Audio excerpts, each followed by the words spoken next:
जय श्री कृष्णा। प्रिय दर्शकों, भाई और बहनों, अस्ट्रो चर्चा में आपका स्वागत है। आज के वीडियो में जो कन्या लग्न के व्यक्ति हैं उनका अक्टूबर माह कैसा गुजरेगा उस पर एक संक्षिप्त पर चर्चा करेंगे। आप कैसे पता करेंगे कि आप कन्या लग्न के हैं? तो अपना बर्थ डिटेल्स किसी अच्छे अस्ट्रो के सॉफ्टवेयर में डालिए। यदि जो आपकी जीवन कुंडली बनकर आती है, जिसको हम बर्थ चार्ट कहते हैं या जन्म कुंडली कहते हैं या एसेंडेंट चार्ट कहते हैं, उसके प्रथम भाव में यदि 6 नंबर लिखा हो तो आप कन्या लग्न के व्यक्ति हुए। यदि आपके पास अपना बर्थ डिटेल्स नहीं है तो अपनी नाम राशि से देखिए, रिजल्ट मोर और लेस सेम ही आता है। 1 अक्टूबर को कन्या लग्न के व्यक्तियों की जो गोचरीय परिस्थितियां हैं उसकी कुंडली पे, कन्या लग्न की कुंडली पे जो गोचर है उसको मैंने दिखा रखा है। अक्टूबर माह में जो महत्वपूर्ण गोचरीय परिवर्तन है जिसका प्रभाव पड़ेगा अक्टूबर माह पे, जिसका महत्वपूर्ण रोल होगा, वो इस प्रकार है कि 2 तारीख को शुक्र का वृश्चिक राशि में प्रवेश हो रहा है।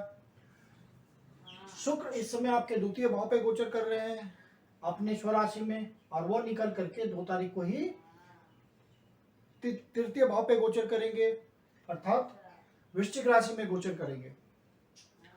2 तारीख को ही बुध अपनी स्वराशि कन्या राशि में वक्री अवस्था में ही वापस आएंगे, मतलब यहां से निकल करके द्वितीय भाव से निकल करके प्रथम भाव में गोचर करेंगे वक्री अवस्था में ही, जो कि उनकी स्वराशि है।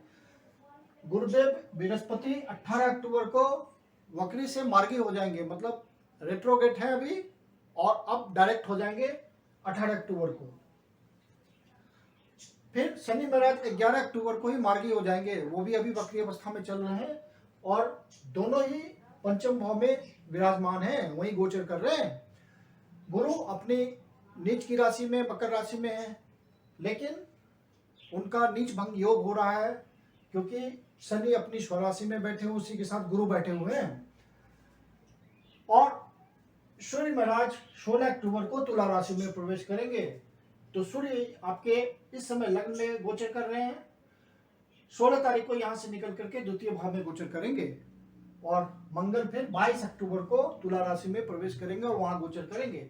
तो मंगल आपके लग्न से निकल करके 22 अक्टूबर से सेकेंड, मतलब द्वितीय भाव में गोचर करेंगे। जब कोई आपका सुटेबल महादशा, अंतरदशा, प्रत्यंतर दशा चलती है और गोचर उसको टैली करता है तो महत्वपूर्ण परिणाम घटित हो जाता है और आप उसको महसूस करते हैं। इन गोचरीय परिवर्तन के कारण क्या संभावना हो सकती है? तो शुक्र वृश्चिक राशि में प्रवेश करेंगे स्कॉर्पियन में, तो शुक्र यहां से द्वितीय भाव से निकल करके तृतीय भाव पे गोचर करेंगे, और तृतीय भाव छोटी यात्रा का होता है, और यहां से नवम भाव को देख रहे हैं, वो भी धार्मिक यात्रा, बड़ी यात्रा, किसी तरह के जर्नी का होता है धर्म से रिलेटेड। तो छोटी या बड़ी यात्रा का योग बन सकता है, और शुक्र चूंकि धन भाव के मालिक हैं तो उन यात्राओं से धन का संयोग बन सकता है। किसी तरह की छोटी यात्रा हो, जैसे आप कोई सेल्समैन हो, सेल्स से जुड़े हुए हैं और कहीं आपकी यात्रा का योग बना और वहां से फिर आपकी डीलिंग हुई और धन कमाने का योग बना, तो इस तरह की बातें होगी। अब आपके लग्नेश बुध है, और बुध 2 तारीख को ही स्वराशि अपनी कन्या राशि में वक्री होकर वापस आएंगे। चूंकि आपका लग्नेश है बुध, वक्री अवस्था में है, कोई बात नहीं है, वक्री अवस्था होने से वो और पावरफुल हो गए।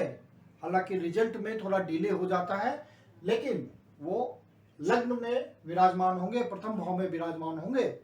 तो चूंकि आपका लग्नेश है तो पूरी शक्ति के साथ आपको रिजल्ट देंगे।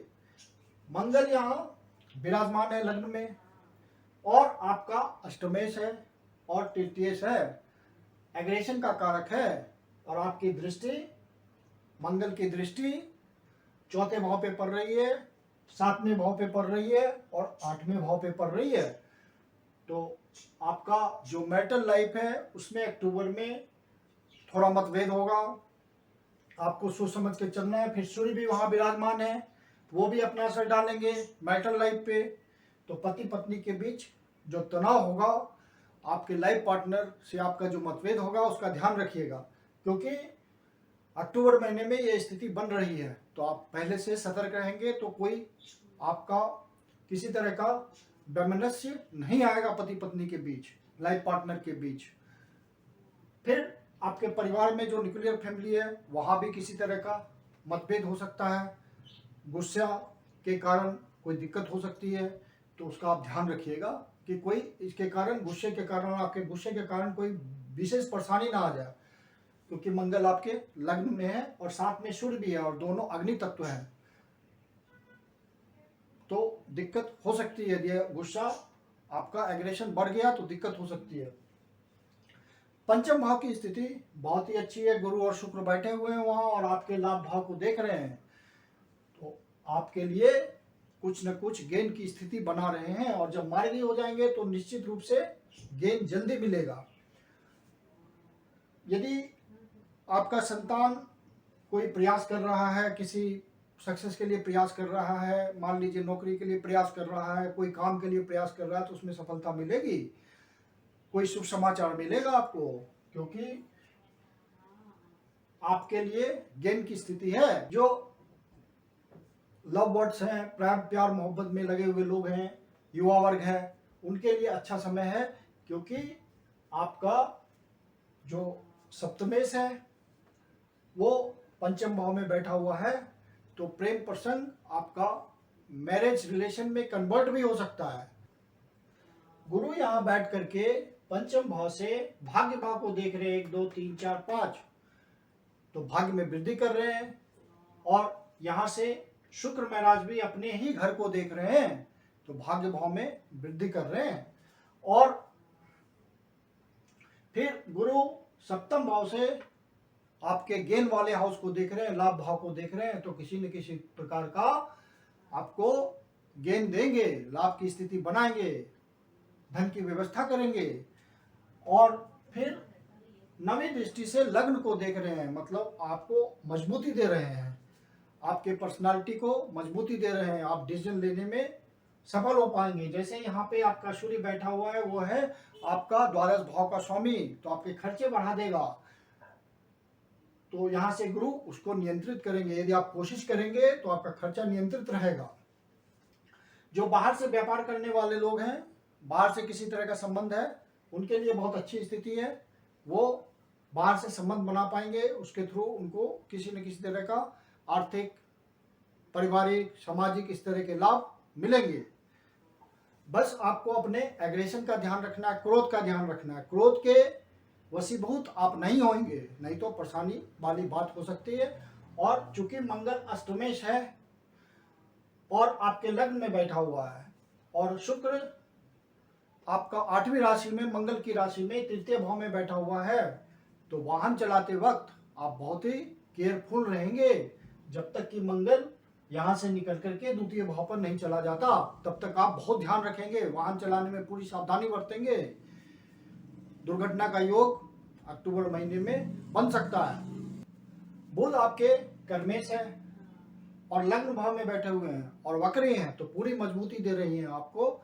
आप जिस भी नौकरी में हैं, जिस भी पेशे में हैं, उसमें मजबूती आएगी। यदि आप गवर्नमेंट जॉब कर रहे हैं तो आपके जो सीनियर हैं उनसे आपका तालमेल बढ़िया होगा। यदि आप प्राइवेट नौकरी में हैं तो आपके सीनियर से आपको रिकमेंडेशन मिलेगा,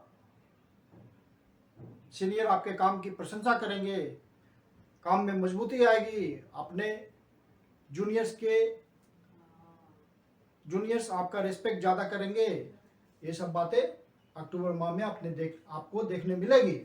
16 अक्टूबर को सूर्य तुला राशि में प्रवेश करेंगे, द्वितीय भाव पे गोचर करेंगे। तुला राशि सूर्य की नीच की राशि है। और 22 अक्टूबर को मंगल फिर उसको ज्वाइन भी करेंगे, द्वितीय भाव पे मंगल भी गोचर करेंगे। तो 22 अक्टूबर से आपको अपने वाणी पे बहुत नियंत्रण रखना है। यदि नियंत्रण नहीं रखेंगे तो पारिवारिक मतभेद हो सकता है, माता पिता से किसी तरह का दुर्भाव हो सकता है। तो वाणी पे बहुत नियंत्रण रखना। यदि आप पारिवारिक कोई व्यापार करते हैं, परिवार माँ पिता के साथ मिल करके कोई व्यापार करते हैं, तो वहाँ ये सब दिक्कतें आएंगी। वहाँ सामंजस्य बढ़ाना पड़ेगा, क्रोध को काबू में रखना पड़ेगा, वाणी पे नियंत्रण रखना पड़ेगा। जो व्यक्ति लंबे समय से प्रयास कर रहे हैं जॉब के लिए, अनएम्प्लॉयड हैं, वो अक्टूबर महीने में प्रयास करें, जॉब मिलने के पूरे चांसेस हैं। 1 अक्टूबर को चंद्रमा आपके 11वें भाव पे गोचर कर रहे हैं, वहीं से उनका गोचर प्रारंभ हो रहा है अक्टूबर माह का। तो ये लाभ भाव की स्थिति होती है, तो चंद्रमा अपना गोचर बढ़िया प्रारंभ कर रहे हैं, तो आपको गेन के चांसेस ज़्यादा मिलेंगे। ये महीना आपके लिए किसी भी तरह निगेटिव नहीं है, सिर्फ आपको एग्रेशन पे ध्यान रखना है अपने, और खर्चे पे नियंत्रण रखना है। अब जो अक्टूबर माह में विशेष डेट्स हैं उसका आपको ध्यान रखना है। 3 तारीख और 4 तारीख का आपको विशेष ध्यान रखना है। इसमें विशेष खर्चे के योग हैं।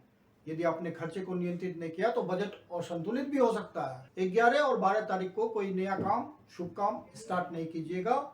ये 2 डेट्स आपके लिए निगेटिव हैं।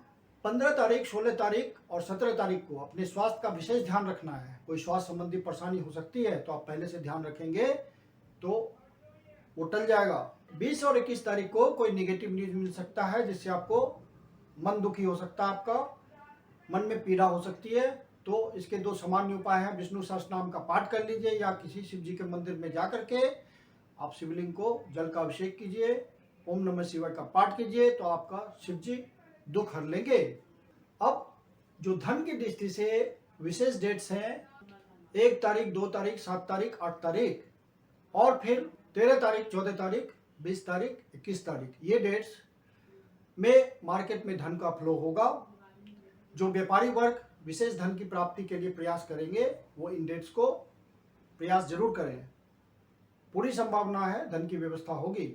और जो नौकरी में लगे हुए लोग हैं, वो किसी इंसेंटिव के थ्रू, किसी ओवरटाइम के थ्रू, किसी प्रमोशन के थ्रू, किसी पोस्टिंग के थ्रू प्रयास करें, असाइनमेंट के थ्रू प्रयास करें, तो विशेष धन की प्राप्ति हो सकती है। ये डेट्स धन की दृष्टि से अक्टूबर माह में बहुत ही महत्वपूर्ण है।